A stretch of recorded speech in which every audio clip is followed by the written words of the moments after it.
Mexico. Remember, I'm going to put tariffs. This is a big thing. I'm putting tariffs on Mexico. If they don't straighten out this drug, it's their problem. They're coming through Mexico, and Mexico is accepting this fentanyl. And I'm putting tariffs on Mexico. Every damn thing that they sell into the United States is going to have like a 25% tariff until they stop drugs from coming in. And let me tell you something. Those drugs will stop so damn fast that your head will spin. And I'm not playing games. I'm going to do, and I'm doing the same thing to China.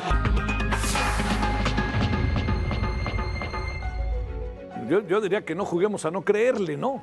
Es lo que está diciendo Donald Trump en un problema que sí es multilateral, bilateral, pero es lo que él está diciendo y es lo que va a hacer, y tiene una mirada muy unilateral. La victoria de Donald Trump en Estados Unidos ha generado una mezcla de expectativas optimistas, cautela entre empresarios y analistas en México, mientras que algunos ven oportunidades económicas, especialmente lo que respecta al comercio y las inversiones. También reconocen que las tensiones políticas podrían intensificarse bajo su administración. Por ejemplo, la Asociación de Bancos de México descartó que la relación comercial esté en riesgo, al subrayar que el TEMEC sigue siendo un acuerdo sólido, que brinda oportunidades de largo plazo. Pero, por otro lado, hay quienes señalan que México tiene desventajas frente a la revisión del TEMEC. ¿Por qué? Porque México habría cometido algunos pecados que Estados Unidos podría usar a su favor. Pecados, pongámoslo en comillas, si le parece. Tenemos un plan en materia de energía y de maíz transgénico, además de una reforma judicial que ocasiona incertidumbre en la intención de desaparecer algunos órganos autónomos. Bueno, no hay que dejar de lado también, esa es una parte, ¿no?, las múltiples amenazas sistemáticas consistentes de Donald Trump, el presidente electo de Estados Unidos, cuando como parte de su campaña, o sea, les dijo a sus ciudadanos, a los ciudadanos de su país, como parte de su campaña, que una de sus acciones, si regresaba a la Casa Blanca, sería renegociar el TEMEC para evitar que China y otros países lleven a cabo lo que llama contrabando de sus productos y de autopartes a Estados Unidos desde fábricas domiciliadas en México. Y si no se cumple su meta, amagó con abandonar el tratado definitivamente. Todo eso es mucho de lo que vamos a vivir en los próximos meses. Y yo le diría, no va a faltar mucho para verlo, ¿eh? No crea que ahí nos vemos a mediados del año que entra, no. Desde el 20 de enero, y si no es que antes ya nos van a decir por dónde vienen las cosas. Bueno, para hablar del panorama económico, la próxima revisión del TEMEC, le agradecemos profundamente a Kenneth Smith Ramos, ex jefe negociador del TEMEC para el Gobierno de México, socio en el despacho Agón, Economía, Derecho y Estrategia. Querido Ken, muchas gracias como siempre por tu tiempo. ¿Cómo estás? Buenas noches. Muy buenas noches, Javier. Qué gusto estar contigo, como siempre. Bueno, oye, pues son como muchos escenarios que además tengo la impresión de que se nos agudizan por lo que ha pasado de las decisiones que tomó Joe Biden para Ucrania en contra de Rusia. Y te preguntaría, a ver, ante la inminencia, ¿qué es lo que alcanzas a ver como en múltiples escenarios? Y sobre todo, deteniéndome mucho, si no te importa, en el tema económico, aranceles, México, fentanilo, etcétera. Mira, con la llegada de Trump al poder, sin lugar a dudas, se establece una serie de retos fuertes para México, no solo en materia comercial, sino en migración, en seguridad. Vamos a enfrentar una situación en la que las amenazas de Trump de incrementar aranceles pueden convertirse en realidad. No hay que verlo nada más como posturas negociadoras. Ya lo hizo en 2018 al incrementar los aranceles de acero y aluminio bajo el argumento de seguridad nacional. Entonces yo creo que sí hay que estar preparado para diversos escenarios como país en México y en la estrategia que se establezca para esta revisión del tratado. Tenemos una serie de ventajas comparados con 2017. La primera es el hecho de que Trump no está hablando de salirse del acuerdo, de tirar a la basura el acuerdo, como lo hizo con el Telecán. Hoy en día él considera que el Trump es su bebé, es su producto, y ha mencionado que esa negociación que él se atribuye fue la mejor negociación comercial en la historia de Estados Unidos. Entonces, el escenario es un poco diferente. Yo creo que no enfrentamos una situación de un inminente colapso del tratado, ni mucho menos, pero sí el regreso de una política comercial de Trump agresiva, basada en los tuitazos, en los mensajes hostiles hacia México y hacia los socios comerciales, la amenaza del incremento de aranceles. México se puede defender y mejor que cualquier país del mundo, junto con Canadá, yo creo, porque Estados Unidos depende mucho del mercado mexicano. Es decir, cualquier acción unilateral de Estados Unidos para incrementarnos los aranceles se traduce inmediatamente o en represalias de México muy dolorosas contra las exportaciones estadounidenses o la pérdida de acceso a insumos mexicanos que son esenciales para la producción estadounidense. Entonces, hay una serie de protecciones ya estructurales gracias al tratado que nos ayudan, pero sí debemos estar preparados para que regrese con el mismo playbook, por así llamarle, Sí. Trump, que usó en 2017, que es hablar del offshoring, de que las empresas estadounidenses no inviertan en México, del déficit comercial que se tiene con nuestro país, y probablemente no se limite únicamente al tema de autos, vehículos eléctricos relacionado con China. La presión va a venir en otros sectores exportadores exitosos de México, como el sector agrícola, el sector textil, vestido, etcétera. Entonces sí, hay que estar preparados para mucha presión, pero recordar que en 2026 es una revisión, no es en automático una renegociación. E inclusive si los tres países no se ponen de acuerdo en 2026 para relanzar el acuerdo otros 16 años, entramos en una especie de tiempo extra donde año con año se va revisando el tratado hasta que se trate de llegar a un acuerdo. Hoy en día el tratado está en vigor hasta el 2036, no olvidemos eso. Eso es muy importante esto que dices. Pero está en vigor hasta 2036, pero está, pregunto, a revisión, renegociación o revisión, que utilizaré mejor la palabra que en el 2026. Así es.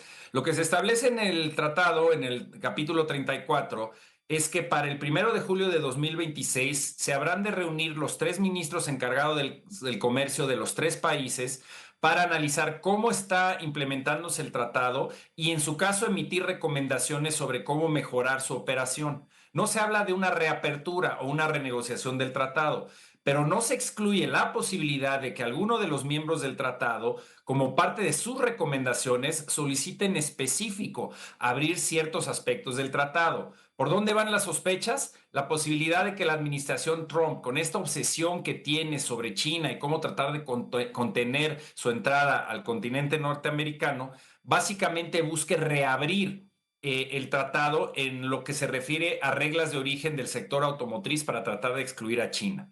Eso, en mi opinión, no sería positivo. Hay mucho que se puede hacer sin reabrir el tratado para contener prácticas desleales de China o de otros países del mundo. Si tú reabres el tratado, se abre la posibilidad de una caja de Pandora donde Canadá te empiece a pedir reducir el acceso que le da Estados Unidos en lácteos o que México ponga sobre la mesa temas de movilidad laboral. Es decir, todo lo que no quedó como quería alguno de los países en el 2017-2018 puede estar nuevamente sujeto a negociación. Entonces, eso es lo que hay que pensar que puede suceder, pero en efecto, es una revisión. México y Canadá tendrán que decidir si Estados Unidos solicita reabrir, cómo jugarla, cómo enfrentarlo. Puede ser una renegociación acotada, simplemente ciertos sectores, ciertos capítulos, o de plano buscar una situación en donde no se renegocie el tratado, no se reabra, pero se atiendan estas preocupaciones sobre China, que hay que decirlo, también son preocupaciones de México, porque la posibilidad de que China amenace seriamente al sector automotriz norteamericano es real,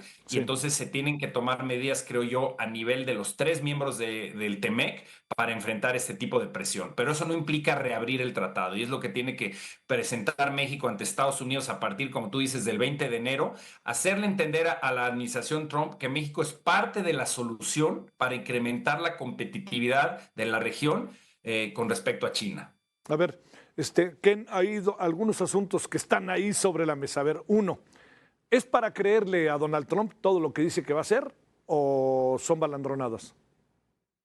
No, conociéndolo, hay un factor amenaza no creíble en todo lo que dice, pero también hay amenazas que sí son serias. Es decir, él utiliza estas posiciones extremas para generar presión, para presionar al opositor, digamos, a su oponente, su contrincante, y en ese sentido tratar de que parpadee y que empiece a ceder en espacios que le convenga a Estados Unidos desde muy temprano en la negociación. Entonces, ahí lo tiene que jugar muy bien México México, yo creo que junto con Canadá tienen que hacer equipo, a pesar de la opinión de ciertos premiers de las provincias de Alberta y de Ontario. México y Canadá tienen que encontrar puntos en común y buscar rápidamente sentarse con la administración Trump y tratar de desactivar estas amenazas que están surgiendo en los medios. Es decir, establecer las reglas del juego de qué queremos como región obtener en 2026. Y de ahí ya empezar a despejar las dudas de si va a ser una renegociación total, parcial o de ciertos aspectos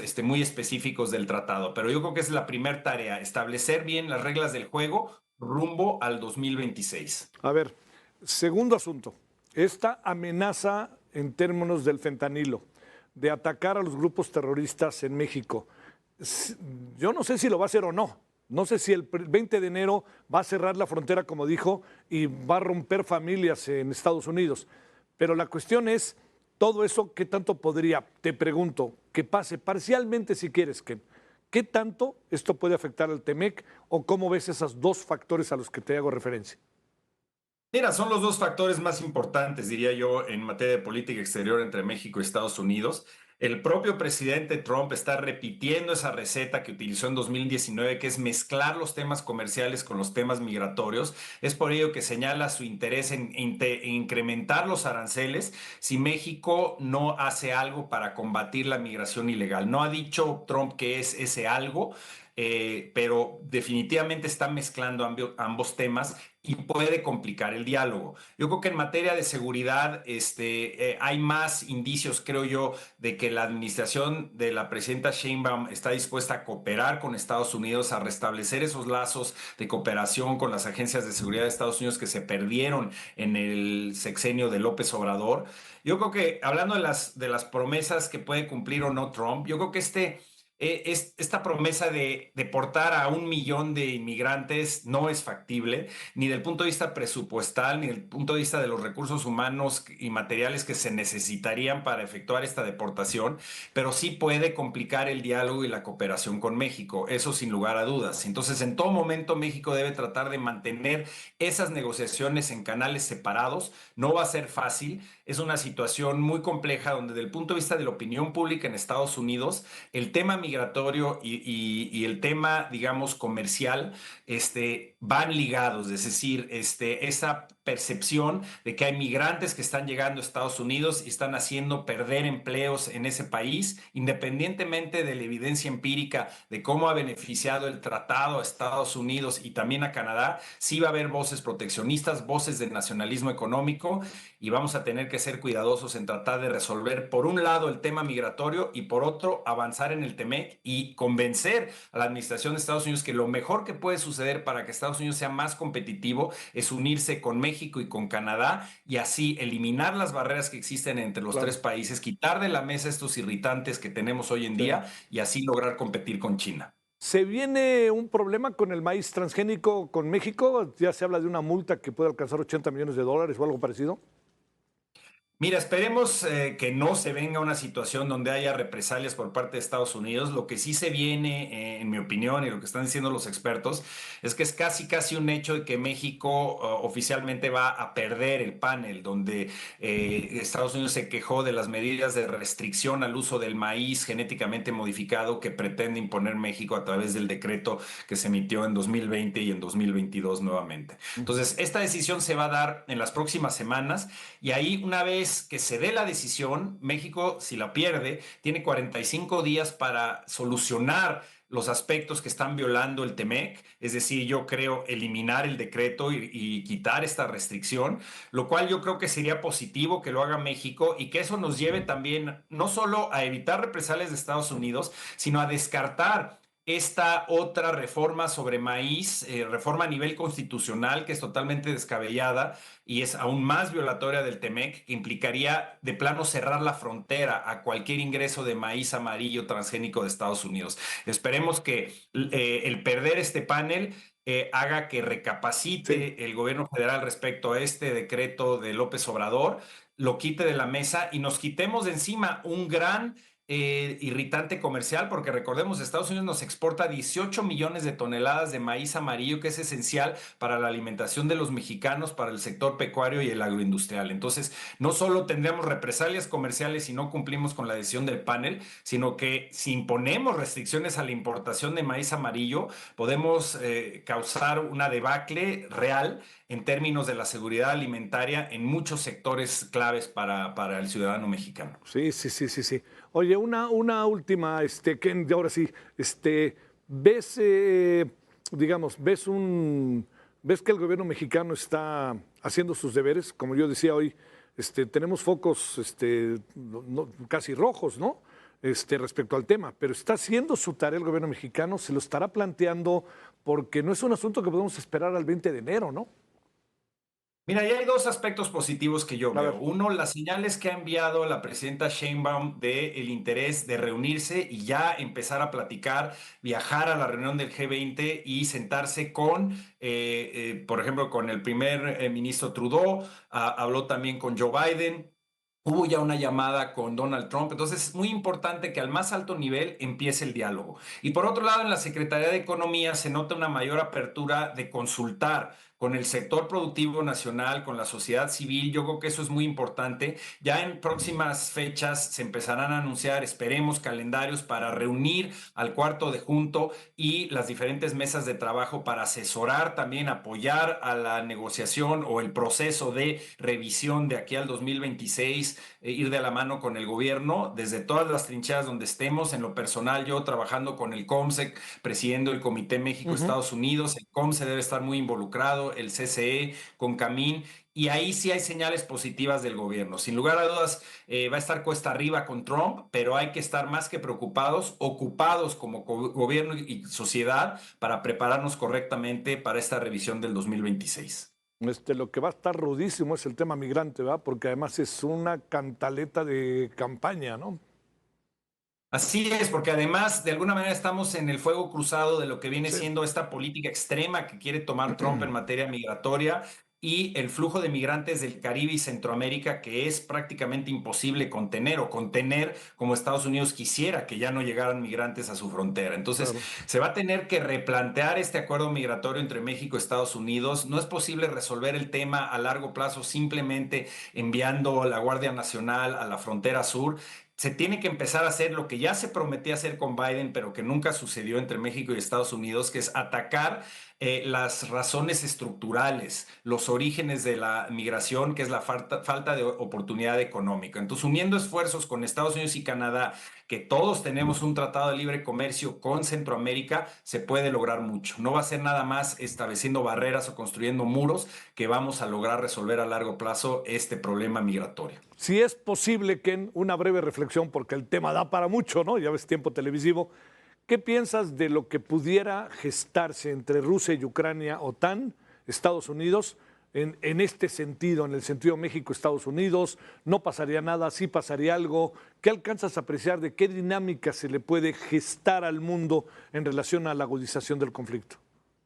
Bueno, en términos geopolíticos es una situación muy, muy delicada. Se hablaba por parte de los expertos que Rusia está cambiando, digamos, su política en términos de manejar sus fuerzas nucleares, su ejército, para poder responder en contra de ataques específicos que hagan aliados de la OTAN, aunque ellos no sean miembros todavía de OTAN, en el caso de Ucrania, Sí. y que pudieran recrudecer la situación en la región. ¿Eso qué significa? Pues obviamente un problema importante para Europa directamente. Yo creo que para nuestra región el problema seguirá siendo de carácter económico. Cuando inició la guerra entre Rusia y Ucrania hubo una disrupción importante en términos de los precios de los commodities, de gas, petróleo, también en materia alimenticia. Cuando hablas de 30% del trigo a nivel mundial sale de Ucrania y de Rusia, eso causó situaciones de inseguridad alimentaria en el Medio Oriente, en el norte de África, y se refleja en los precios a nivel mundial. Entonces, mientras que el conflicto se recrudece, esto puede tener impactos económicos en muchos de estos productos también en nuestra región. Inevitablemente es el caso en un mundo tan globalizado como el nuestro. Te mando un gran saludo, Ken Smith, y gracias por tu tiempo.